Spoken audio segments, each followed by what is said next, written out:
We found another edible along this creek bottom here in Colorado. It's June 1st. This is Whiskbroom Parsley, and it grows right at about this elevation, kind of in the foothills of the Colorado Rockies. And this is another kind of biscuit root type plant. It has an edible root. It doesn't taste quite as good as Idaho biscuit root, but it is definitely edible and definitely worth a look. As with all parsley family members, the inflorescence is a compound umbel. So a compound umbel is basically, it looks almost kind of like an umbrella. So you see where right at the end of the flower stem or raceme, there it breaks up into numerous other little stems, and then from there you'll notice it divides again into numerous other little flower stems, and at the end of each one of those are little tiny flowers. I'm going to clear away some of the forest duff here and kind of keep that from tearing apart the above ground structure.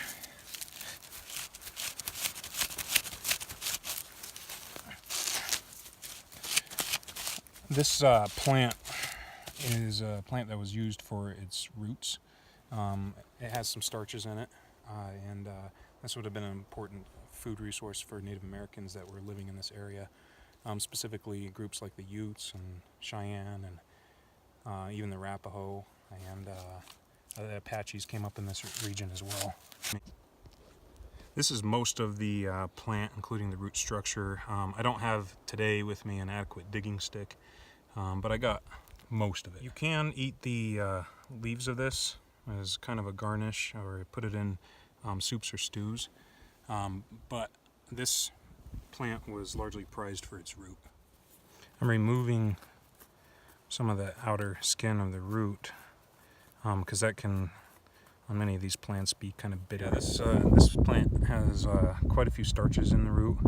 From my experience, it doesn't have quite as high a starch content as Idaho biscuit root, otherwise known as Lomatium orientale.